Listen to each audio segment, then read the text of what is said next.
another reason why this will never be discussed by anyone from the mainstream, is that a discussion of this would necessarily lead to the activities or the ongoings inside the Exchange Stabilization Fund. And the Exchange Stabilization Fund is a secret adjunct to the U.S. Treasury, created in 1934, seeded with the repricing of confiscated gold from the American public to the tune of $2 to $3 billion in 1934 money, making it overnight and with a stroke of a pen the most powerful financial entity on the planet.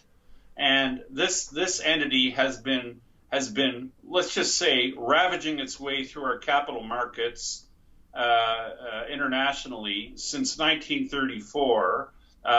It's beyond oversight of Congress, and it basically acts as it please, and it deals in everything from regime change, arms and gun running, drug trade, and it's literally the third rail, because everything it does is deemed to be in the interests of national security. And therefore, it makes everything the Exchange Stabilization Fund does, it makes it basically above top secret.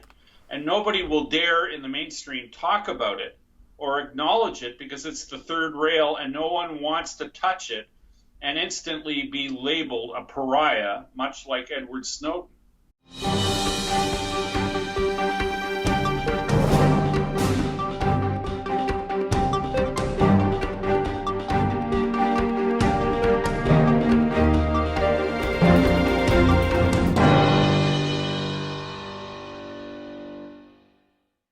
Welcome back to Finance and Liberty and Reluctant Preppers. Today is Wednesday, November 27th, 2019. We have a returning guest who is wildly popular with our guests. Rob Kirby, proprietary analyst and founder of KirbyAnalytics.com, is back with us again. Rob, thanks for joining us again.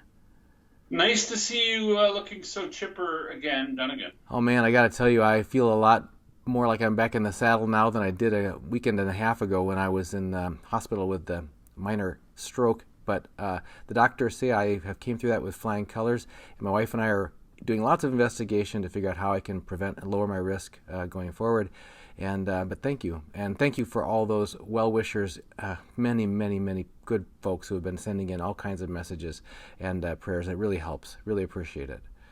So turning to a more a topic of common seriousness to all of us, if we could start off by looking at something that you've talked about recently on some other podcast that I've been listening to you on, is talking about this inflection point in the monetary base, and you could also look at it as an inflection point in sovereign debt, and in, I guess you could say, the future, how can we say this? I'm going to think about this.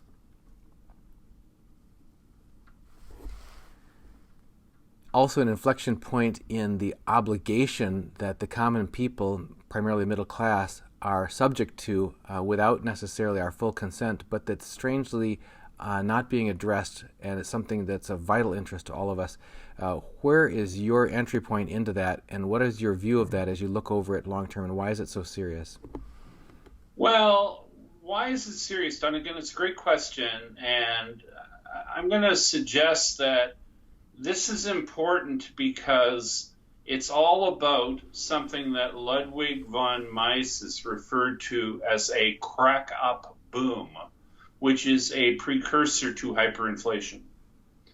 And we are on a vertical growth curve in money supply currently.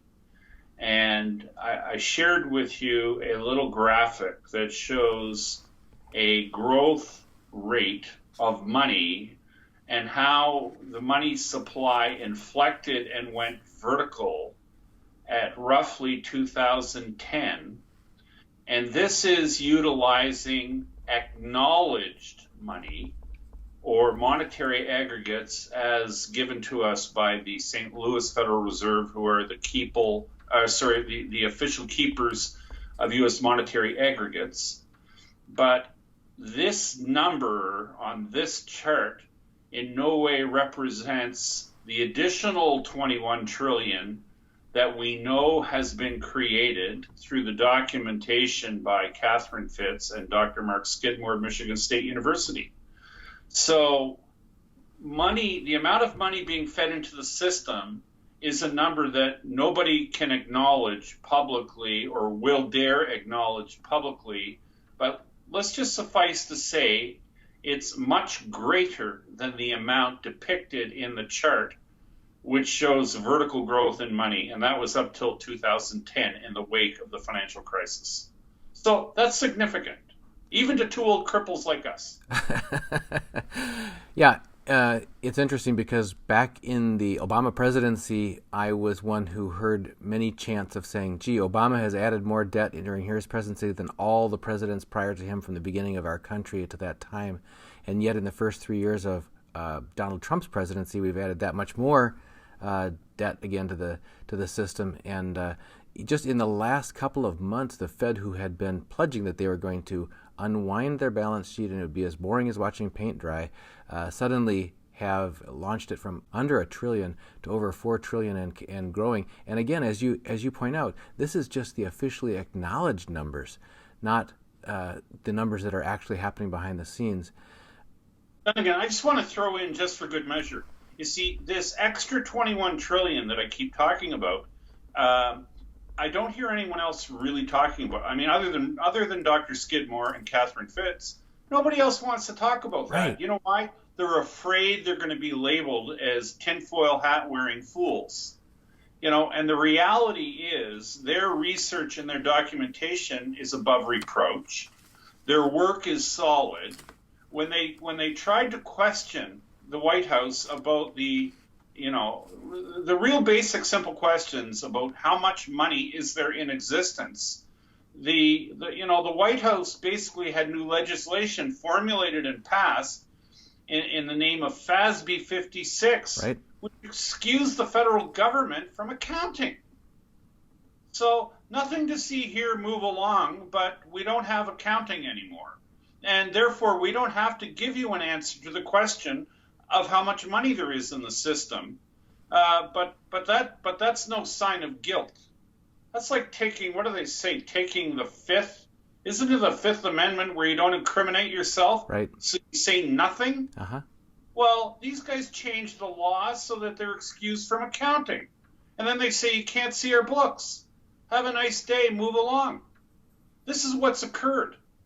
And people are concerned about being labeled a tinfoil hat wearing conspiracy theorist to say that there's something wrong with this. You see, the reality, Dunnigan, we don't know how much money is in existence. And let's just say that the amount that is in existence is probably factors bigger than what's acknowledged. Anyway, I just wanted to make sure we get that, out front before we move along here. I want to underscore one of the things you've mentioned a couple times here, and that is this is conspicuously not being addressed on any of the raucous discord that's going on the major media, actually any of the media, on the broadcast mainstream media, about the importance of this. Because if our entire financial basis in our country and the obligations that we're subject to as people that are supporting that, and our children and grandchildren are going to be having to pay back that debt, et cetera, is not known, not being acknowledged, and not being admitted, then this whole focus of the popular media on right-wing, left-wing, Democrat, Republican, impeachment, it's all people have talked about as a circus and a sideshow. And just wanting your take on that particular thing as far as the studious avoidance by not only the media but by officialdom as well about the true magnitude of the importance of this. Well, excellent segue into this fact. The reason, or another reason, why this will never be discussed by anyone from the mainstream is that a discussion of this would necessarily lead to the activities or the ongoings inside the Exchange Stabilization Fund. And the Exchange Stabilization Fund is a secret adjunct to the U.S. Treasury, created in 1934, seeded with the repricing of confiscated gold from the American public to the tune of $2 to $3 billion in 1934 money, making it overnight and with a stroke of a pen the most powerful financial entity on the planet. And this entity has been, let's just say, ravaging its way through our capital markets internationally since 1934. It's beyond oversight of Congress, and it basically acts as it please, and it deals in everything from regime change, arms and gun running, drug trade, and it's literally the third rail, because everything it does is deemed to be in the interests of national security. And therefore, it makes everything the Exchange Stabilization Fund does, it makes it basically above top secret. And nobody will dare in the mainstream talk about it or acknowledge it, because it's the third rail and no one wants to touch it and instantly be labeled a pariah, much like Edward Snowden. So this is why nobody will talk about it. But you know what? It's amazing when you've got an elephant pressed against your face and all you can see is gray, but you don't dare say that there's an elephant in the room. Mm-hmm. Yeah, and especially when it affects our very lives, and we're having to work as hard as we are, try to earn as hard as we are, pay taxes that are higher than have ever been before, down this funnel. I'm going to point this out. This blind denial of the money printing, this is not the first time this has ever happened. This exact same occurrence occurred in Germany in the 1920s, before they had their hyperinflation. You know, everybody whistled past the graveyard in Germany, and they said, the Reichsmark will never, ever, ever be rejected, and they just kept printing, and except their printing, at least their printing was a little more transparent, because they made no secret that they were printing. But still, nobody could imagine the day would come when the German currency would be rejected. But rejected it was. And everybody has, I'm sure, at some point in time seen the wheelbarrows full of cash, which you couldn't buy a loaf of bread with. So, we're headed there, okay?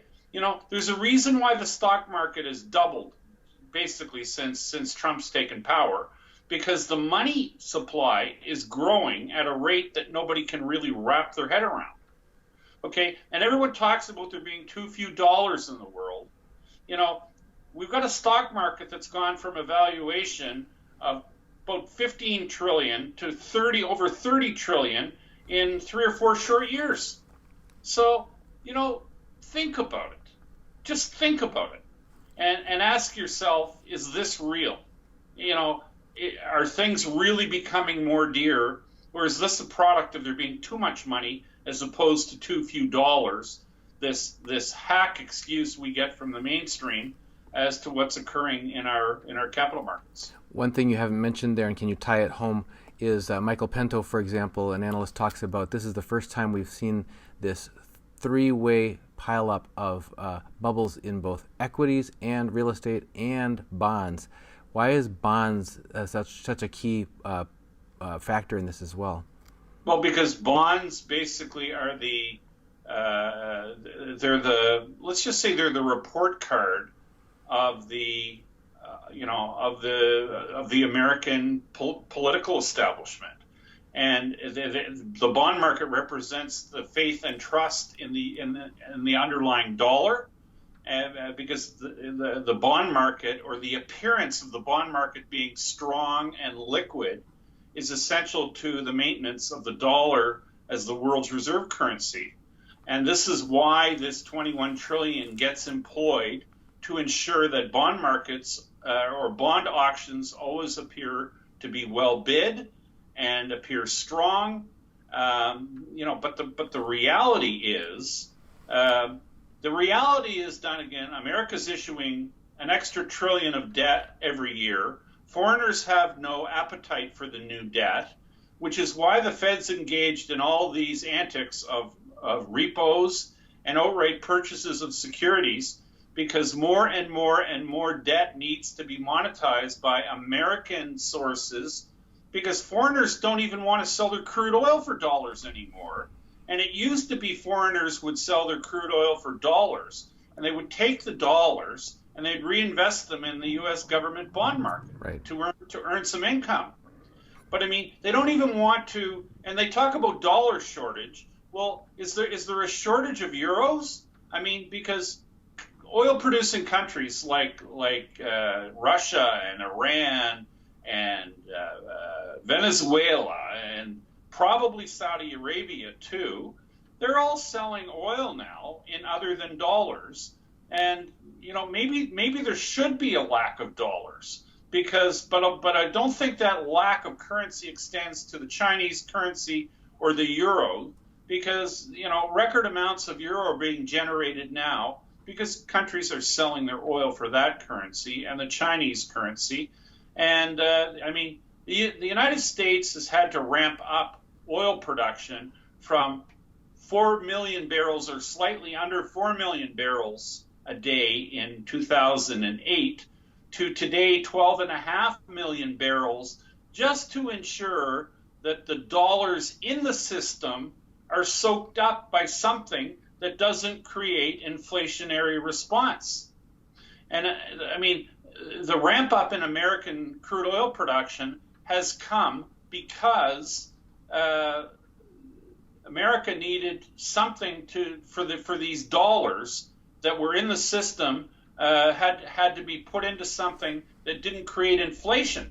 And like this whole shale oil, shale natural gas, this stuff is all being produced at a loss. But I mean, but of course, America only sells shale oil and shale gas for U.S. dollars, but it's not inflationary because it's a money-losing proposition. But it's a necessary money-losing proposition because other countries aren't filling the void, picking up those dollars, selling their crude oil for dollars. So America had to do it themselves.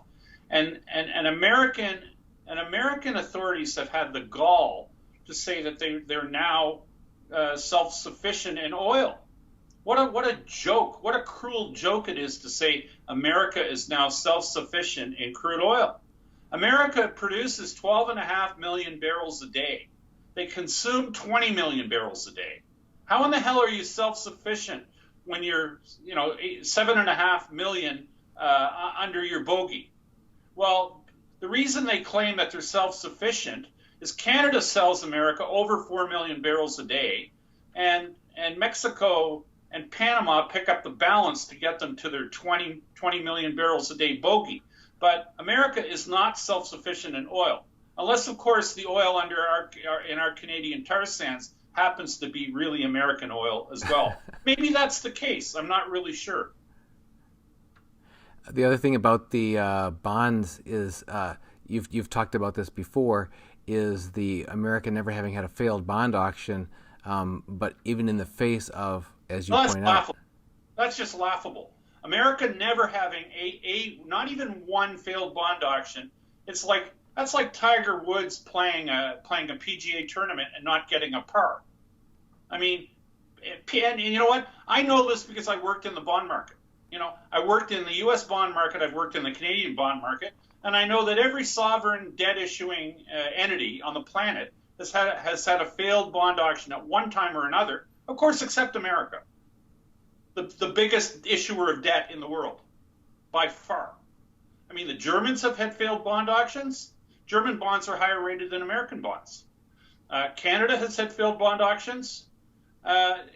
Everybody's had a failed bond auction at one time or another, of course, except America, right? That's like Tiger Woods never getting a par. Do you think Tiger Woods plays 4 rounds without getting a par? Some people might smart-assedly say, yeah, of course, he gets birdies on all the holes, But, right. but that's the same as him never getting a par. Right. It's ridiculous. It's preposterous. Anyway, but people want to keep whistling past the graveyard, mainstream. You're doing a good job. We want to turn our attention to a few viewers' questions.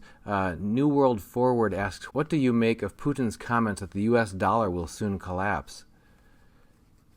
I don't know. Has he been listening to me?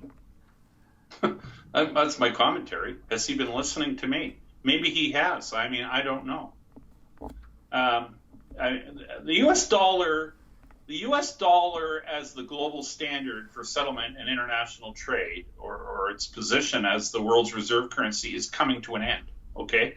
And I can't tell you what day this occurs, but I can assure you mathematically that it will occur, okay? So Mr. Putin has been probably doing some good background reading, and he's very well aware of the mathematics involved here, and he knows that the currency will fail. But you see, that will only make the U.S. dollar, like every other fiat currency that's ever existed in the history of mankind. Every fiat currency ever devised by mankind has ended up at its true intrinsic value, which is zero. And anyone who thinks the dollar is going to be different, dream on. Just dream on. You mentioned earlier about the buy-up of the equity markets, for example, and that's another concern that should be of great concern to people. A lot of us now in the baby boomer generation that are approaching late career stage, looking toward to opportunities to retire. They have got a lot of stocks in their 401ks, their IRAs, that sort of thing, and people believe that they really own those stocks. But is it not the case? And this question is related to one here by a viewer, Dinoplasm 2, who says, Seed and Company, which is it's a subsidiary or a portion of the DTCC, according to Wikipedia, individuals think that they own the stock, but the stock is just held in their name, and they're not the actual holders of the stock. Can you clarify that for people? Well, everything's electronically based now. Okay. Stocks used to be registered in the name of the beneficial, strictly in the name of the beneficial owner, and now stocks are held in the DTCC, Depository Trust Clearing Corporation, in street form, which basically it's a digital form, but it's not direct ownership by the beneficial owner. It's a digital pseudonym, which makes the transfer of ownership very, very easy and flexible in a digital environment. And the horrors that I've heard coming out of the DTCC over the years have been many and pretty awesomely incredible and mind-bending, in that the DTCC has been part and party to the naked shorting of stocks, selling of shares that don't exist, where there have been instances, I know, in the past 10 or 12 years where there's been more stock in a company shorted than stock issued by the company. Okay? Welcome to the digital world, guys. And of course, things being digital, nothing could ever go wrong. Could it, cryptocurrency guys? That's one of the concerns that I think people should be thinking about if they think that they're in the case of a serious financial upset or lockup, of liquidity crisis, whatever, solvency crisis, whatever you want to foresee. People think that's all right. I've got my stocks and I can go to my fund. We know we have regulators and we have people in charge of the system that would never do anything really heinous like steal $21 trillion, would they? Never happen. Could never happen, right? We know that could never, ever, ever happen, right? Just don't tell that to Catherine Austin Fitts or Dr. Mark Skidmore and his research staff at Michigan State University. Okay? And of course, if that happened, we could always have a new regulation created where we just say that, oh, never mind, we're going to get a do-over anyway, because we don't need to admit anything. And even if we do anything heinous and wrong, we don't have to admit it because we change the rules, right? We don't have to report that. We passed the new law. We're allowed to lie. Okay, we're allowed to lie. We're allowed to deceive you. And it's okay. All right? So let's just carry on now. We're in control. Everything's fine. And again, you're describing the actual law, FASB 56, that was passed, that basically effectively said what you're saying. I'm explaining our world. Yeah. This is our world today. Yeah. Okay? This is our world today, and it extends beyond the capital markets. We have it now in our or at least in the American justice system. We have star chambers with little mealy-mouthed morons like Adam Schiff making up rules as he goes along and reading false evidence into the record in front of Congress and the world press, creating narratives that don't exist. The world's upside down, and no one cares. Or nobody wants to speak up. No one wants to be counted. Everyone's afraid of the Democrats. And I mean, the Democrats are only the stalking horse for the globalists. And, you know, the globalists, these people are sincerely evil. And they really, really have it in for humanity. And I mean, read their writings. These are the people who have stated the proper population for the planet is 500 million people. Okay? These are the people that want one world currency. These are the people that want one world government. These are the people that have brought us carbon taxes. And if you're not paying attention, carbon taxes are the funding mechanism for a one world government. Every government needs a funding source. You know, sovereign governments have, you know, they have powers of taxation over their people. But notice that the carbon tax is a global tax. Everyone's paying it. And this will ultimately end up being exposed as the funding mechanism for the world government. Okay? And we have the one world military at its ready now. It's called the United Nations. And I mean, they're present in America today.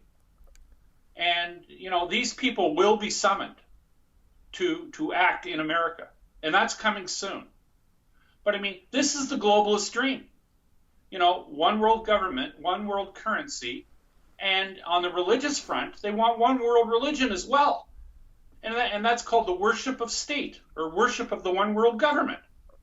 Okay? And that's why you see Muslims hating Jews, Jews hating Muslims, Christians hating both, and that's why we're all at each other's throats. It's called divide and conquer. Okay, and out of it, the globalists will ultimately end up telling us all that, eureka, we can do away with all these religions that aren't working, and we can just worship the state.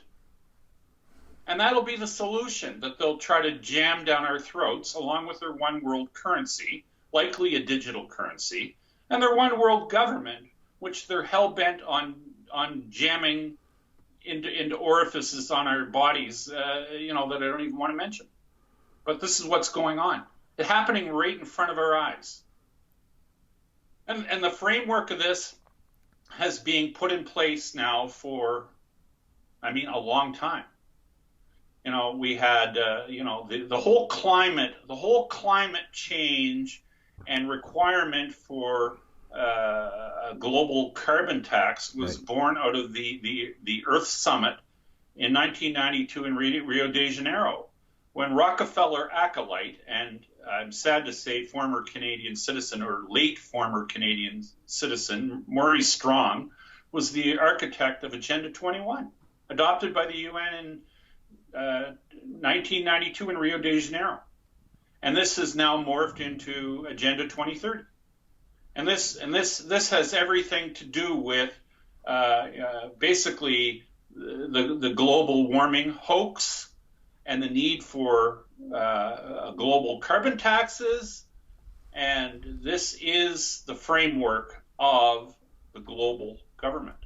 And I mean, you know, if you can Google these terms like Agenda 21, you can Google those, and you can get, and you will get responses in your search results of how it's a conspiracy theory to talk about Agenda 21 in these terms. And, you know, I guess it's a conspiracy theory to talk about the 21 trillion that's been created in, you know, dark money. And I mean, it's ridiculous. But you know what, folks, keep whistling past the graveyard, because you know what, we're going to a place real special, and everything's going to be good.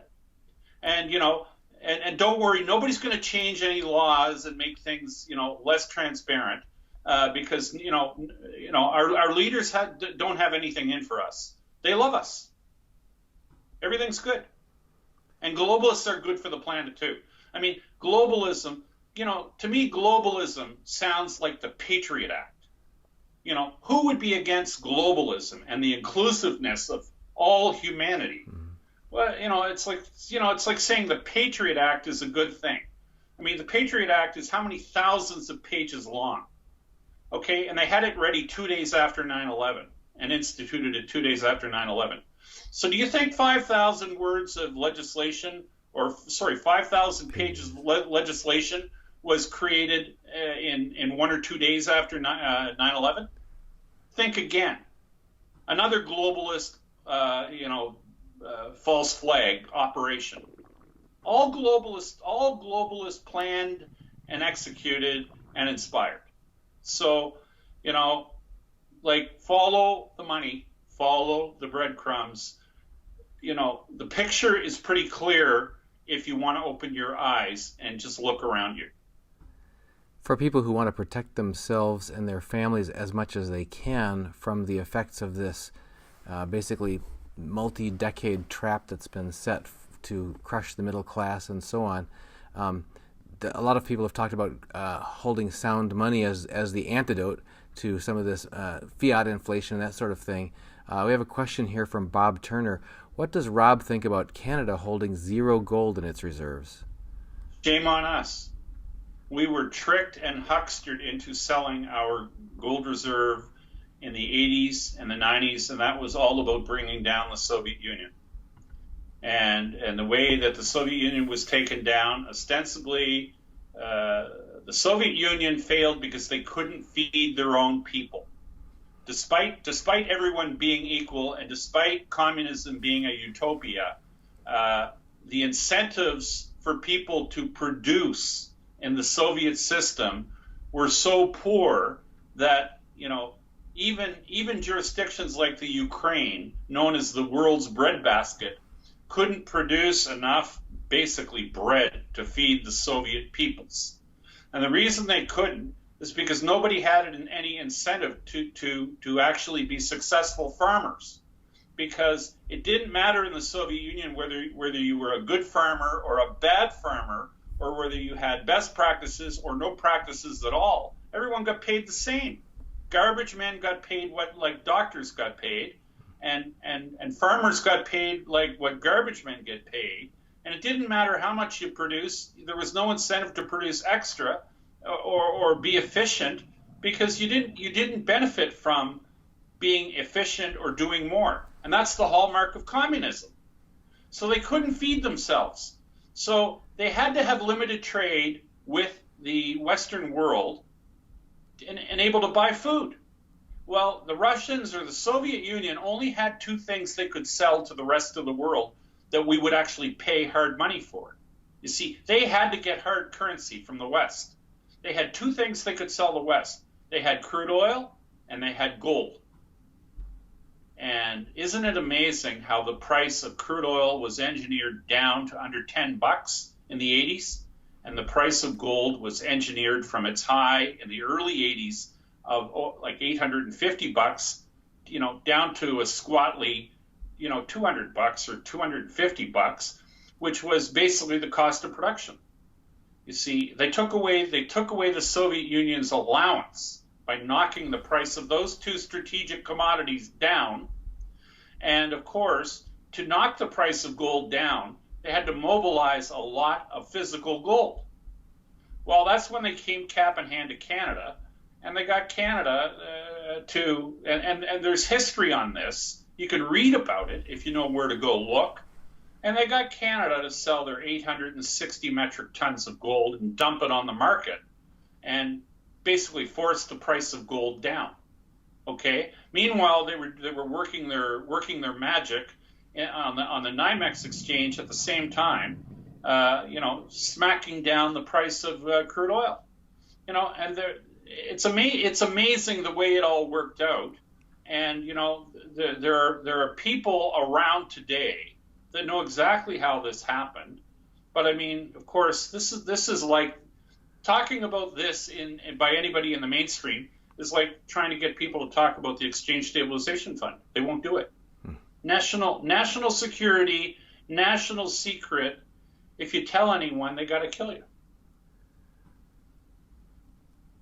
We've got a related question here from Ronan Returns. Mr. Kirby, do you foresee a time coming when all currencies and metals worldwide will lose their status for buying, selling, and trade, and the entire financial system will be computerized and controlled internationally in a globalist one world system? Okay, well, let's get one thing clear. Every fiat currency ever devised by mankind has gone to zero. And precious metals have never, ever gone to zero. Okay? And precious metals will never go to zero. So your thinking is a little scrambled. You're right on the fiat side, but on the precious metal side, think again. When fiat fails, precious metals stand tall. Okay. There's a related question by another viewer here. I haven't pulled it right up, but it's about how you foresee precious metals being used in a world where the official currency has become digitized. I mean, ultimately, even digital currencies, at least in my view, for digital currencies to be truly viable and to be successful, they're going to have to be backed by something tangible. And the most likely thing, or a key component in the backing of a digital currency for it to be successful, will very likely include a very heavy quotient of physical precious metal. End of story. We have a question from a fellow Canadian. Dean Beachy says, as we proceed into the coming precious metals bull market, what options would I have to pull wealth out of the metals without losing ounces at the end of the day? For example, leasing and borrowing against it, or related hazards? I mean, it's a great question, but I mean, the question that's really being asked is how can I spend my precious metal and still keep my precious metal? Good luck. I mean, if you spend your allowance, you don't have your allowance anymore. But your allowance should give you sustenance and staying power when the paper currencies completely lose their value. And I mean, does that mean that you're going to be able to live forever without ever having to worry again?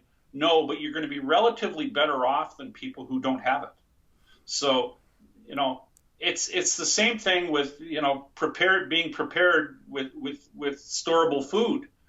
I mean, if you store a month's worth of food, and if you think that a month's worth of food is going to allow you to sit in your house and hide for a year, you're wrong by about 11 months. Yeah. But I mean, would you rather have, when things turn road warrior-ish, would you rather be able to sit the first month of it out when 90% of the people are going to get mowed down?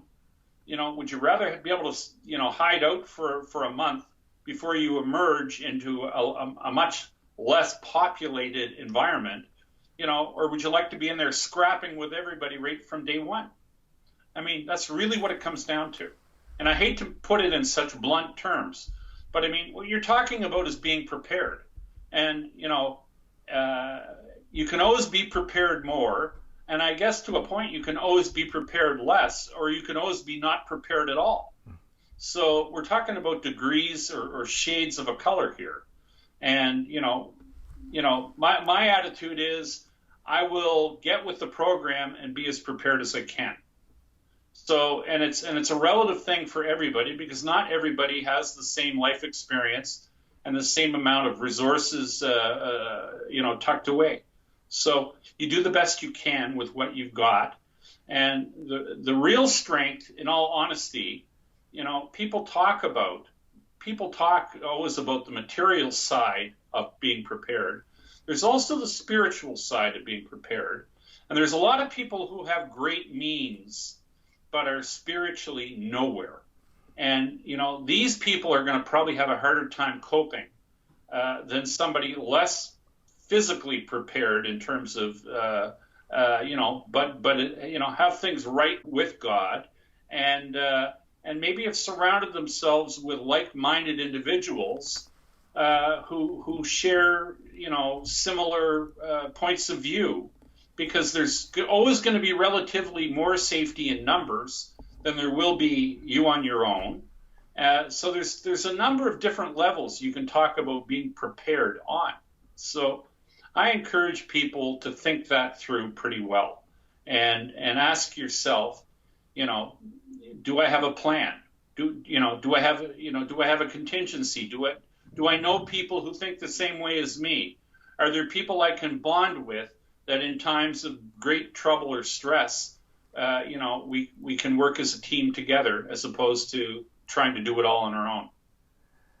I had a very interesting conversation just yesterday with a very close colleague and found out more about his background and his family history than I had ever known before. Back several generations there was a period at his grandmother's generation when, after the grandfather had passed away unexpectedly and there had been some business reversals against the family, they had to survive for 20 years with with insufficient income, but they were able to eke it through that period of time by drawing on physical gold and silver that they had stored and selling a little bit of silver for food and that sort of thing along the way. And finally, we were able to pull out of that as a family and flourish again now as a family. But they went through a long dry spell, but they were able to make that through because of those savings and preparations that had been made, earlier on when the times were good. And everybody says, you don't need to save now because everything's good. It's like, no, that's when you do need to. So yeah, exactly, Dunnigan. We have a question from Bruce Mannion who says, do you think banks are failing in real time, yet now most are unaware since the Fed is propping up the system with new liquidity? And how long can they keep this up before A, people catch on, and B, inflation is no longer possible to hide? Do I think that there are banks that are technically insolvent in the world right now? Yes, I do. And there were banks that were more than technically insolvent. They were cadavers and corpses back in the financial crisis, and a lot of them or a number of them anyway, were reanimated. But I won't say Morgan Stanley too loud. The question about how long this circus can go on, I guess it can go on as long as people don't want to believe, the work of Catherine Fitz and Dr. Mark Skidmore, that an extra $21 trillion was created out of thin air and hidden in dark places like the Exchange Stabilization Fund. It's like the question that's being asked here, really, Dunnigan, is how long or at what age does a kid realize that there really isn't a Santa Claus? Okay, does it happen at age 3? Does it happen at age 4? Does it happen at age 6? Does it happen at age 8? Or do you whistle past the graveyard and say my child will believe that there's really a Santa Claus forever? So, look in the mirror and ask yourself that question, and then ask yourself, if you're a believer, do you really believe that money supply can grow vertically forever? Because we are growing money supply vertically right now, and it has to keep going up at an increasingly more voluminous amount as time passes. And do you think that is sustainable? And do you think that can occur without encountering hyperinflation? And if you don't understand what that, the implications of all that, there's some economics 101 textbooks I could recommend for you to read, because it's pretty early on in the economics education that you learn that is not sustainable. Okay, so that's what we're talking about here. It's pretty fundamental stuff.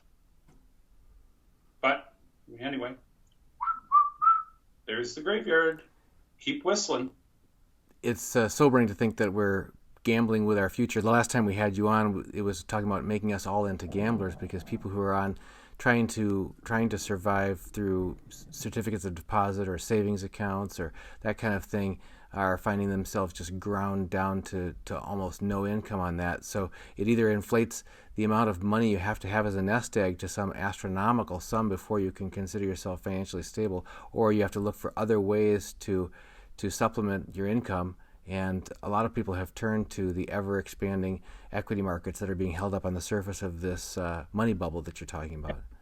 Well, you see, Dunnigan, 30 years ago, 20 years ago, pension funds and insurance companies used to buy bonds for income, okay? Because that's what bonds were. They were referred to as the safest part of your portfolio, and you buy them for income and safety, okay? Now we have bonds yielding basically nothing, and people buy them. People buy them like in the European context. Bonds are being bought because a lot of them are at negative yields anyway. They're being bought because people think they're going to become more negative in yield. So people are buying bonds now for the anticipation of capital gains, not income. Okay, and that's sort of like licking the end of a shotgun to get nourishment. And if you don't think accidents can happen when you've got your mouth over the muzzle of a shotgun, think again, because that's what you're doing when you're buying bonds, sovereign bonds, because you're anticipating a capital gain.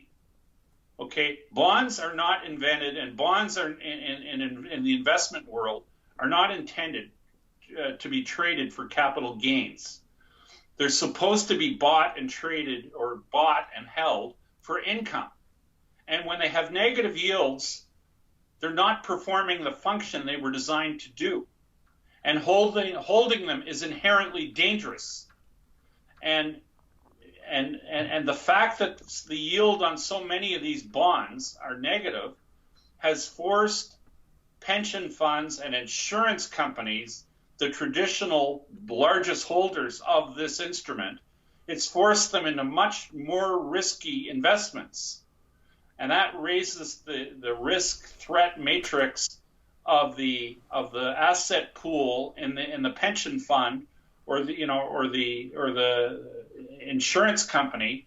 It puts them at much greater risk to failure because they're investing in things they really got no business being invested in or involved in. But I mean, that's the world we live in today. And if you can't breathe, I mean, yield is like air to these pension funds and insurance companies. They gather premiums and they have to invest the premiums to meet obligations as they move along.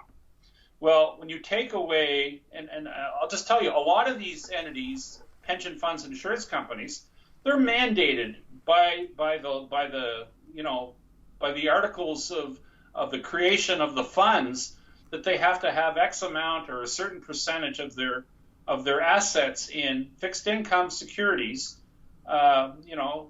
sovereign securities. And I mean, when all the sovereign securities in your universe are all have negative yields, that means that the other side of the portfolio has to work harder because most of these entities have budgets where when they're set up, they're anticipating making a minimum of 400 to 500 basis points on their fixed income assets. And when the fixed income assets aren't yielding 400 to 500 points, and instead they're negative, the equity side of the portfolio has to work harder, which means you've got to take more and more risk. And taking more and more risk, of course, exposes you to more and more likelihood of a blow up. And I mean, this is not a sustainable business model either. Okay. So that's the world we're living in. And as you pointed out, even the bond portion of their portfolio is also speculating because they're speculating on that if you get more negative future rates, then hopefully that the equity of your bonds will go up. I mean, the value, the market value of your bonds is going to go up. Bonds have basically become, spec stocks. I mean, that's what bonds have become. Particularly in the European sense, bonds have become like the most speculative stocks on the planet. Bonds are traded like equities. You buy them. It's like buying penny stocks. You buy them because you think you're going to hit a home run. And, a lot of penny stocks just go out of business and they go to zero. But I mean, if you're buying bonds with a negative yield, you're screwed. You're screwed if you do it long enough. It's like going to the casino and playing the roulette wheel until you're rich. Not many people leave the casino rich from the roulette wheel. Most people, if they play the roulette wheel long enough, they go home with nothing.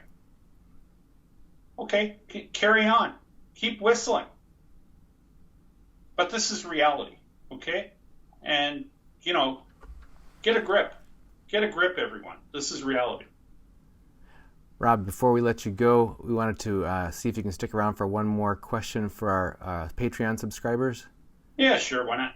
Hey, everybody, if you've been getting value out of these broadcasts and you want to make it possible for us to be able to keep doing these, please go to patreon.com/ReluctantPreppers and ask yourself what value you've been getting, and if you can become a sponsor at any level, but particularly at $10 a month or more, will make you helping us to keep these on. We've got expenses to cover in terms of production costs and web hosting and websites and domain name registration, etc.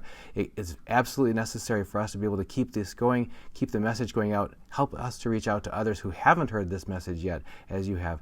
So once again, Rob, if people want to find you online, where can they find you? KirbyAnalytics.com.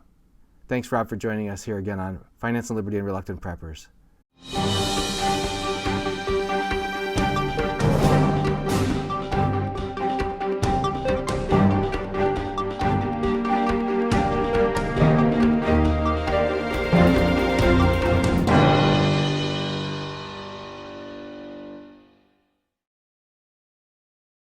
Bonus footage from other guests we've had on. Come on over right now to patreon.com/ReluctantPreppers and access that bonus footage there.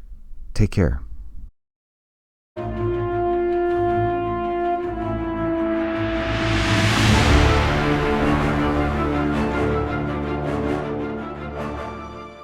It seems so hard to order. Who can I trust and how do I even start?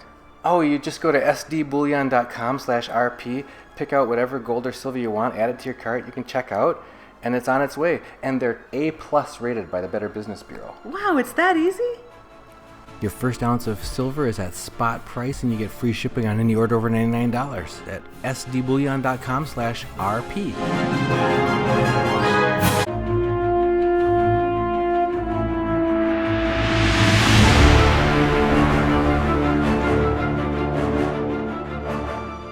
After I order gold or silver, how can I trust I'm going to get it?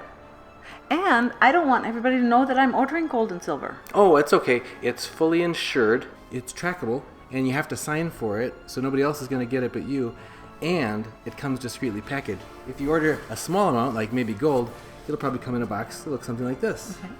And if you order a large amount, maybe like silver, it'll come in a box that looks something like this. Wow. But it doesn't say gold or silver on there. It might say something industrial or something else like that, but nobody's going to know what you ordered. Oh, that's great to know. Your first ounce of silver is at spot price, and you get free shipping on any order over $99 at sdbullion.com/RP.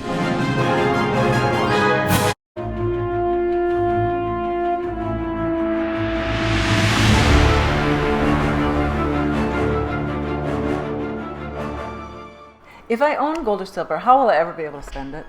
Oh, sure. Well, consider good times or bad times. Like in good times, you can sell it back to the same place you bought it from. sdbullion.com/RP will buy it back at the best price guaranteed on the internet. You can take it to a local coin shop and get cash in your hand, completely anonymous. Some people you know may be willing to take gold or silver coins in exchange for goods or services. Now, in bad times, when things have really fallen apart, time after time in history, people have found that in hard times, gold and silver really does come through as something that people recognize as value even after everything else has failed.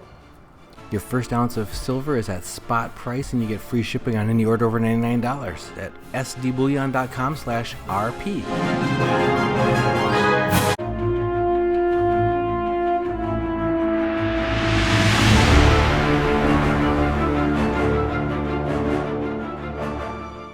What if gold or silver drop in price after I order it? Well, everything fluctuates with time, but nothing is held up longer and better than gold and silver throughout all the changes that have happened in history. Your first ounce of silver is at spot price, and you get free shipping on any order over $99 at sdbullion.com/RP.